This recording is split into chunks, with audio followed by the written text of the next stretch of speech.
की इस वीडियो में हम जिसकी बात करने वाले हैं वो कोई स्टोरी या किसी डरावनी फिल्म की स्क्रिप्ट नहीं, एक सच्ची घटना है जिसे चारिसा डी बेकर नामक जूलॉजी एक्सपर्ट ने रिकॉर्ड किया है। चारिसा डी बेकर अपने रिसर्च में लिखती है, ये फंगस किसी ज़ॉम्बी वायरस की तरह काम करता है जो ज़्यादातर चींटियों को अपना शिकार बनाती है। वो पहले धीरे धीरे चींटियों के दिमाग पर अपना नियंत्रण करती है और चींटियों को जिंदा लाश बनाकर छोड़ देती है। इन सारे इंसिडेंट्स का कभी भी चींटियों को नहीं पता चल पाता कि आखिर उनके साथ हुआ क्या, और अंत में वही होता है जिसकी किसी ने कल्पना भी ना की हो।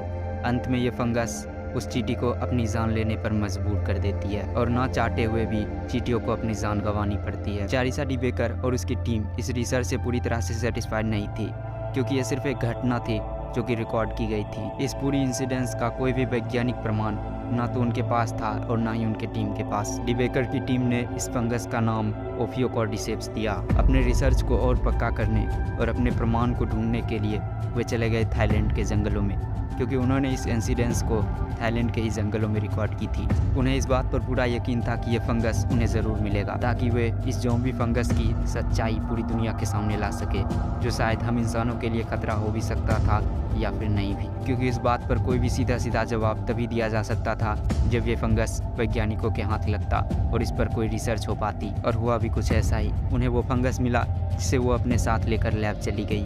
उन्होंने उस फंगस को लिया और एक माइक्रोस्कोप के ऑब्जर्वेशन में रख दिया। इसके साथ ही उन्हें इस फंगस के ज़ॉम्बी इफेक्ट को ऑब्जर्व करने के लिए एक चींटी की ज़रूरत थी, क्योंकि इस फंगस का सबसे पसंदीदा शिकार एक चींटी होता है, जिसके लिए उन्होंने एक चींटी के जिंदा दिमाग को लिया और उसे एक सर्वाइवल कंडीशन दी ताकि उस दिमाग को जिंदा रखा जा सके और इस एक्सपेरिमेंट को सफलतापूर्वक किया जा सके। इसके लिए सबसे पहले डी बेकर की टीम ने माइक्रोस्कोप के ऑब्जर्वेशन में चींटी के दिमाग को रखा, और जैसे ही चींटी के दिमाग के पास उस फंगस को ले जाया गया, जो रिजल्ट सामने आया, सबके होश उड़ गए और सब ये सोचने पर मजबूर हो गए कि आखिर ऐसा कैसे हो सकता है, क्योंकि वो फंगस संपर्क में आते ही हज़ारों अलग अलग तरह के रसायन को रिलीज करने लगा। और ये सारे रसायन वैज्ञानिकों के लिए नए थे, क्योंकि इससे पहले ना तो वैज्ञानिकों ने कभी ऐसे किसी रसायन को देखा था और ना ही इस पर कभी स्टडी हुई थी। साथ ही उन्होंने ऑब्जर्व किया कि ये रसायन चींटी के दिमाग को धीरे धीरे शून्य कर देता है और धीरे धीरे कुछ ही समय के बाद उसका दिमाग पूरी तरह से फंगस के नियंत्रण में आ जाता है। इस पूरे प्रोसेस में करीब 24 घंटे का समय लगता है और धीरे धीरे चींटी अपने दिमाग पर से पूरी तरह से नियंत्रण खो देता है। यह फंगस चींटियों को मजबूर करता है किसी 20 सेंटीमीटर ऊंचे पौधे पर चढ़ने के लिए, जिसके बाद ये फंगस चींटियों को उस पौधे के तने पर जोर जोर से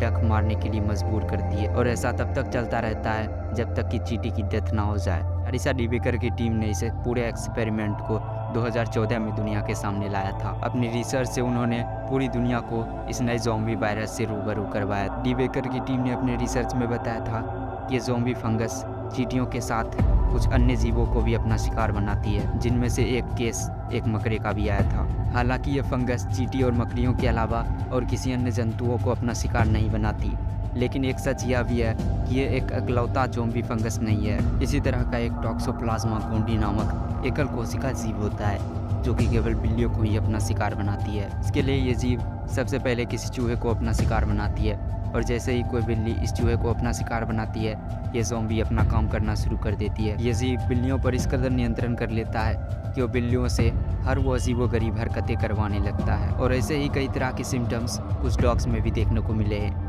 हालांकि अभी तक किसी इंसानों में ऐसे सिम्टम्स देखने को नहीं मिले हैं, लेकिन ऐसा कहना गलत नहीं होगा कि शायद इस दुनिया में ऐसे भी कई ज़ॉम्बी जीव होंगे जो इंसानों के लिए बने हो, या फिर शायद हम इंसानों के ही वजह से भविष्य में कई ज़ॉम्बीज़ क्रिएट हो जाएं। आप चाहें तो इस बारे में अपनी राय हमें ज़रूर दे सकते हैं।